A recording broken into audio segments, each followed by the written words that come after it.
बिस्मिल्लाहिर्रहमानिर्रहीम, अस्सलाम वालेकुम। आज की हमारी वीडियो केमिस्ट्री के ऊपर है। यूनिट 9 है 10th क्लास का केमिकल इक्विलिब्रियम। आज हमने इसका लेक्चर नंबर 2 करना है।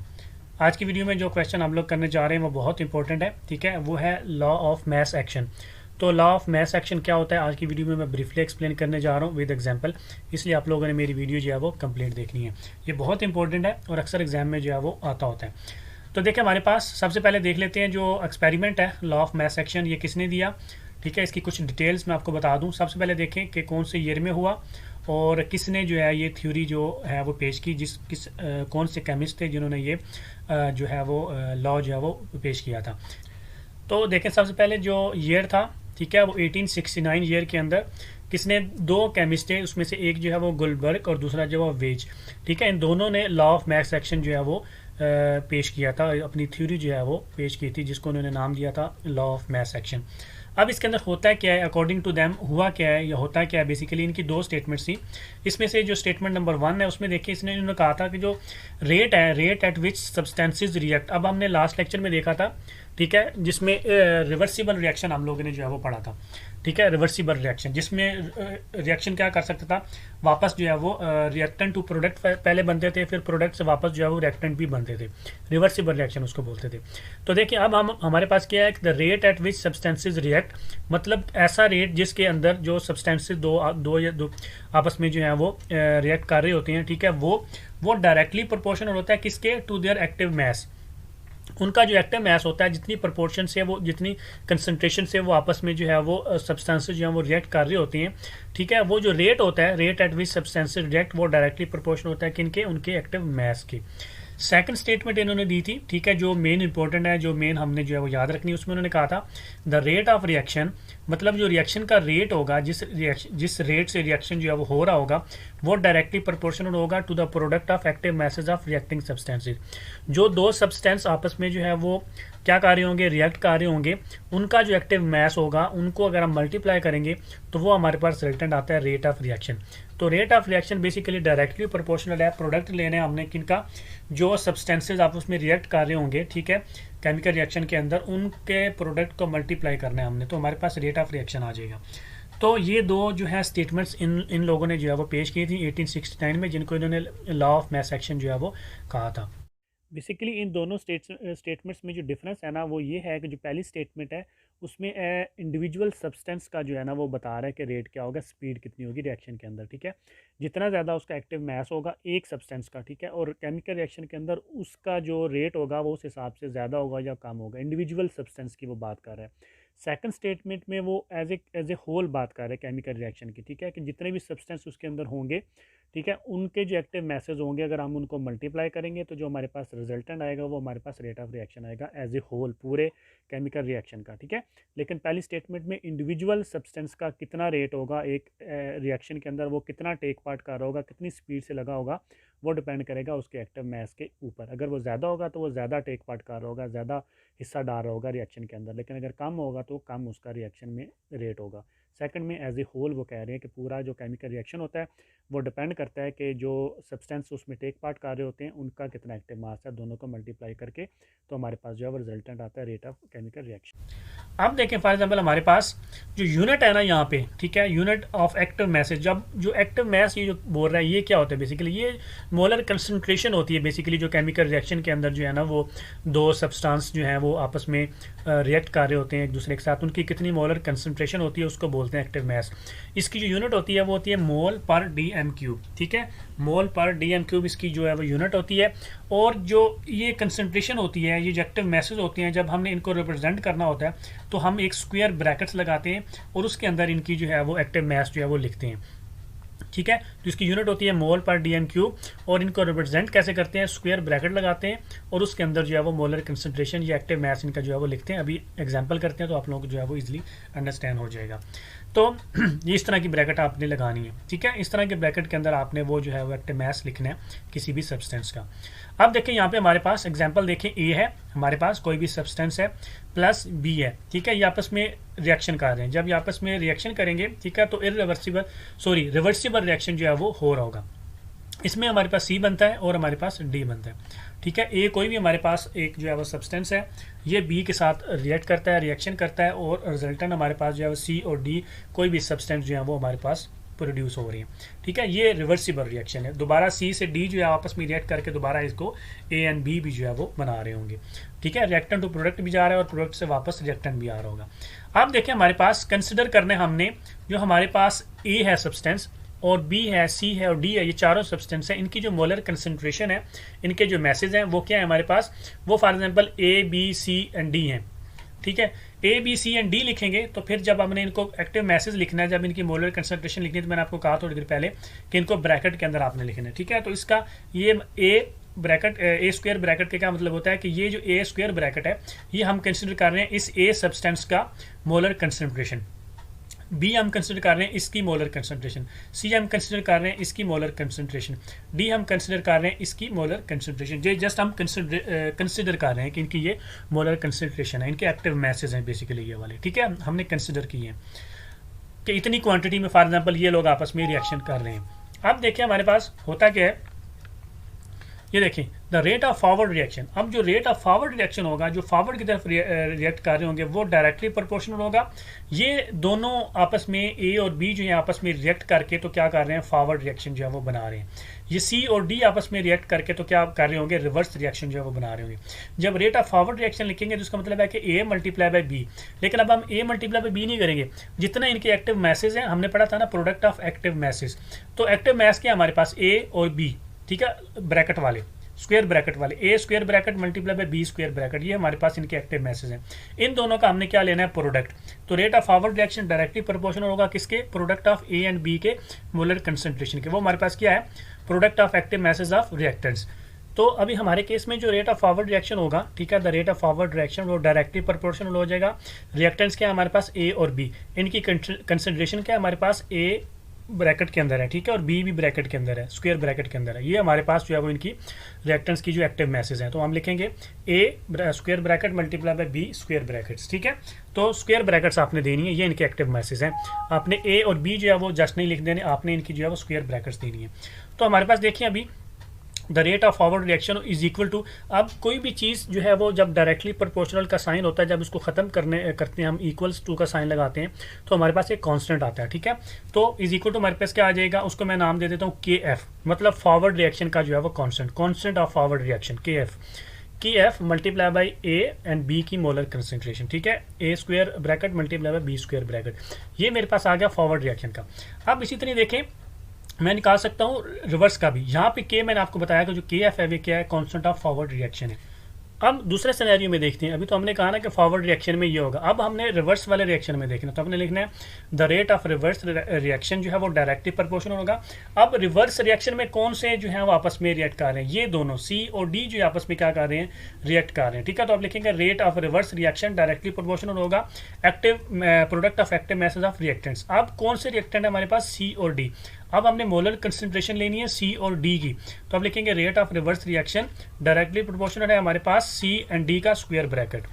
तो अब हमारे पास बन जाएगा the rate of reverse reaction equals to, अब डायरेक्टली प्रोपोर्शनल का साइन हटाने के लिए मैं यहाँ पे क्या लगाऊंगा, कांस्टेंट, जिसको मैं के आर का नाम दूंगा। के आर का मतलब होगा कांस्टेंट ऑफ रिवर्स रिएक्शन, तो मेरे पास बन जाएगा K R C square bracket multiply by D की स्क्वायर ब्रैकेट, मतलब दोनों सी और डी आपस में क्या हो जाएंगे, मल्टीप्लाई, और के आर हमारे पास आ जाएगा ये कांस्टेंट ऑफ रिवर्स रिएक्शन। तो यहाँ पे देखिए हमारे पास जो के है, के आर जो है हमारे पास वो है कांस्टेंट ऑफ रिवर्स रिएक्शन। यहाँ तक क्लियर हो गया। जब आपने फॉरवर्ड रिएक्शन करना है तो फिर आपने डायरेक्टली प्रोपोर्शनल रखना है product of active message of reactant, जिस केस में हमारे ये वाले रिएक्टेंट्स होंगे। ठीक है, इसमें के एफ हमारे पास कांस्टेंट आना है। जब आपने रेट ऑफ रिवर्स रिएक्शन लगाना है तो फिर आपके पास ये जो प्रोडक्ट बनेंगे बेसिकली ये रिएक्टेंट्स हमारे जो हैं वो बन जाएंगे। इस केस में फिर ये रिएक्टेंट होंगे, ठीक है, ये प्रोडक्ट नहीं होंगे, फिर ये रिएक्टेंट होंगे और ये प्रोडक्ट्स बन जाते हैं, रिवर्स हो जाता है ना, तो इसमें आपने के आर लगाना है। यहाँ तक क्लियर। अब हमारे पास दो जो है वो इक्वेशन आ गई है, रेट ऑफ फॉरवर्ड रिएक्शन भी आ गया और रेट ऑफ रिवर्स रिएक्शन भी आ गया। अब इधर इन दोनों को मैं यहाँ पे लिख देता हूँ। अब देखें एक स्टेज आती है इक्विलिब्रियम स्टेज, मैंने लास्ट लेक्चर में आप लोगों को पढ़ाया था। इक्विलिब्रियम स्टेज जो होती है ना, वहाँ पे क्या होता है, हमारे पास जो रेट ऑफ फॉरवर्ड रिएक्शन होता है वो इक्वल्स टू हो जाता है हमारे पास the rate of reverse reaction. मतलब जितना फॉरवर्ड रिएक्शन हो रहा होता है उतना ही रिवर्स रिएक्शन हो रहा होता है इक्विलिब्रियम स्टेज के ऊपर। जब इक्विलिब्रियम स्टैब्लिश हो जाता है तो rate of forward reaction equals to हो जाता है रेट ऑफ रिवर्स रिएक्शन। अब दोनों वैल्यूज लगा देते हैं यहाँ पे, फॉरवर्ड रिएक्शन की भी और रिवर्स रिएक्शन की भी। तो मेरे पास फॉरवर्ड रिएक्शन की देखें क्या थी कि F A square bracket multiply by B square bracket equals to reverse की क्या थी हमारे पास के आर और सी स्क्वेयर ब्रैकेट और डी स्क्वेयर ब्रैकेट मेरे पास थी। ठीक है, ये दोनों मेरे पास थे। अब देखिए मैंने के जो कांस्टेंट है इनको एक साइड पे लेके आना है मैंने, और जो बाकी मेरे पास मोलर कंसंट्रेशन है इनको एक साइड पे लेके जाऊंगा। तो ये के आर इधर मल्टीप्लाई हो रहा है, दूसरी तरफ जाके क्या हो जाएगा के F divided by K are हो जाएगा। और ये ए बी इधर मल्टीप्लाई हो रहे हैं तो दूसरी तरफ जाके सी डी से क्या हो जाएंगे डिवाइड। तो मैं इसको लिख सकता हूँ K F divided by K R equals to मेरे पास बन जाएगा C multiply by D divided by A multiply by B.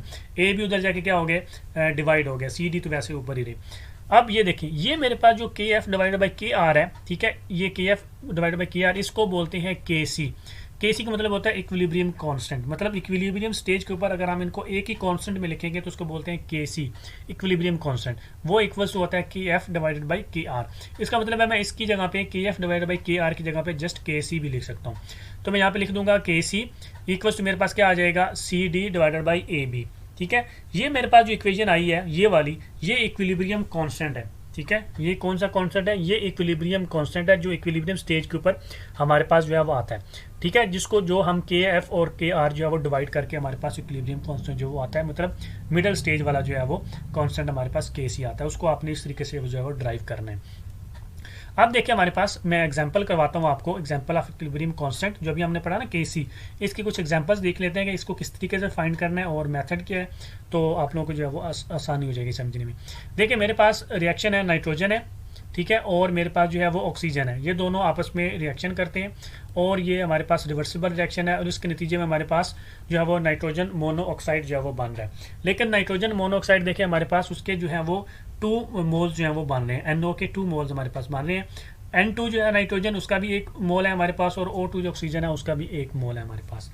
अब देखिए हमारे पास होता क्या है, the rate of forward reaction is equal to मेरे पास क्या आ जाएगा, मेरे पास आएगा K F multiply by N2 square bracket के अंदर और मल्टीप्लाई बाई O2। मैंने यही पढ़ाया था ना कि जो रेट ऑफ फॉरवर्ड रिएक्शन होता है वो इन दोनों का मल्टीप्लिकेशन होता है। के एफ मल्टीप्लाई बाई मैंने डायरेक्ट लिखा है अभी।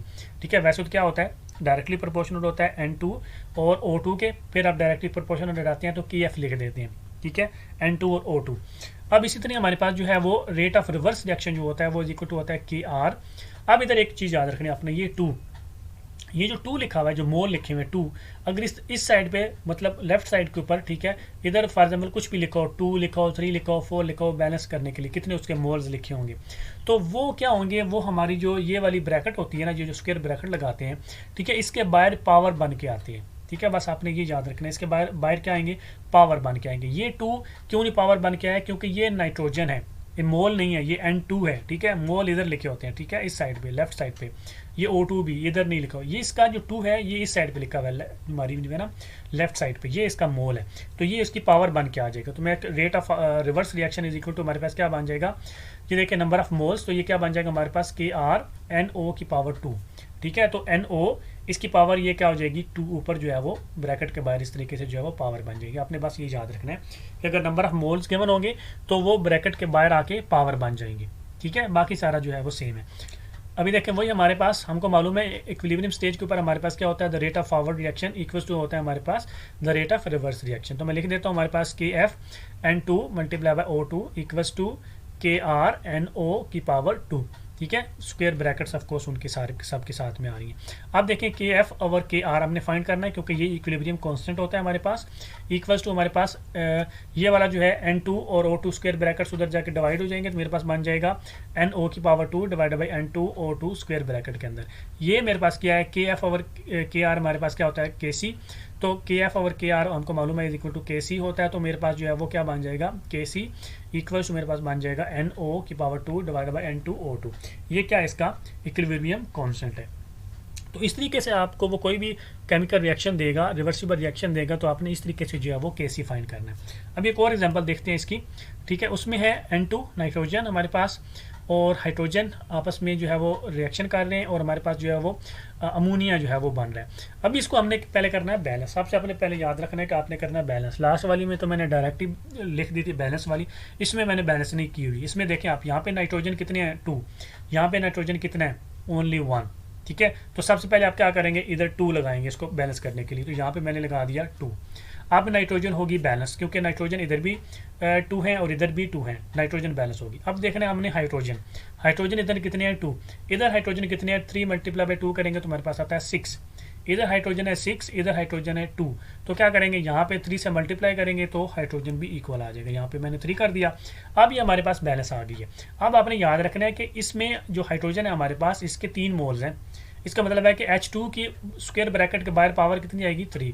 इस तरह इधर ये अमोनिया हमारे पास NH3, इसके जो है 2 मोल्स हैं। इसका मतलब NH3 के बाहर स्क्वायर ब्रैकेट के बाहर हमारे पास पावर 2 आएगी। तो अभी कर लेते हैं वही, the rate of forward reaction equals हमारे पास आ जाएगा KF N2 और H2 के बाहर जो आएगी पावर 3, ठीक है। N2 के ऊपर कोई पावर नहीं आनी, सिर्फ N2 ही आना है। H2 के ऊपर जो है वो 3 की पावर आनी है, इसके 3 मोल्स लगे हुए हैं, ठीक है। तो इसलिए मैंने H2 के बाहर जो है वो 3 की पावर लगाई। इस तरह जो है वो रेट ऑफ रिवर्स रिएक्शन आ जाए वो इक्वल टू आ जाएगा KR और NH3 की पावर 2, ठीक है। NH3 की पावर 2 आनी है क्योंकि इसके पास कितने मोल्स हैं, इसके पास भी 2 मोल्स हैं, इसलिए NH3 की पावर 2 आएगी हमारे पास। अब वही लिखेंगे, हमको मालूम है इक्विलिब्रियम स्टेज के ऊपर हमारे पास जो रेट ऑफ फॉरवर्ड रिएक्शन होता है वो इक्वल्स टू होता है रेट ऑफ रिवर्स रिएक्शन। तो हमारे पास KF N2 H2 की पावर 3 इक्वल्स टू हमारे पास आ जाएगा KR NH3 की पावर 2। अब KF divided by KR equals to हमारे पास आ जाएगा NH3 की power 2 divided by N2 H2 की पावर 3। उधर जाके क्या हो जाएंगे दोनों डिवाइड, नाइट्रोजन और हाइड्रोजन।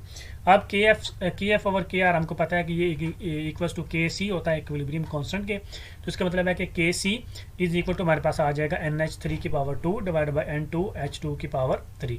ये हमारे पास क्या है इक्विलिब्रियम कांस्टेंट। तो इस तरीके से अगर आपको वो दुनिया जान का कोई भी केमिकल रिएक्शन दे दे, ठीक है, तो आपने इजीली जो है वो इक्विलिब्रियम कांस्टेंट जो आप निकाल सकते हैं, ठीक है। तो आपने जस्ट याद रखना है कि सबसे पहले आपने देखना है कि आपकी जो इक्वेशन है वो बैलेंस है कि नहीं है। अगर तो बैलेंस नहीं है तो आपने इनको बैलेंस करना है। बैलेंस करने के बाद फिर आपने देखना है कि इसके अंदर कितने मोल्स हैं, कोई मोल्स आते हैं कि नहीं आते। अगर मोल्स आते हैं तो वो मोल्स आपने क्या करने हैं, उनकी पावर बनाने हैं। मोल्स होते हैं जो इस तरफ लिखे होते हैं, सिंबल के इस तरफ लिखे होते हैं, जो लेफ्ट साइड पे लिखे होते हैं सिंबल के। ये जो नीचे लिखे होते हैं इनको नहीं अपने मोल्स, ये मोल्स होते हैं, ठीक है। तो जो लेफ्ट साइड पे लिखे होंगे सिंबल के वो मोल्स होंगे, वो आपने पावर बना देनी है। बाकी तो rate of forward reaction equals to rate of reverse reaction लिखना है। फिर KF ओवर KR निकालना है। फिर ये KF over KR is equal to KC होता है, तो वहाँ से आपने जो है वो KC निकाल लेना है। बड़ा आसान है ये वाला, क्लियर। तो आई होप कि आप लोगों को मेरी आज की वीडियो अच्छी लगी होगी। आप लोगों को मेरी आज की वीडियो अच्छी लगी तो काली मेरे चैनल को सब्सक्राइब कर दें, लाइक कर दें, अपना बहुत सारा ख्याल रखें, दुआ में याद रखें। अल्लाह हाफिज़।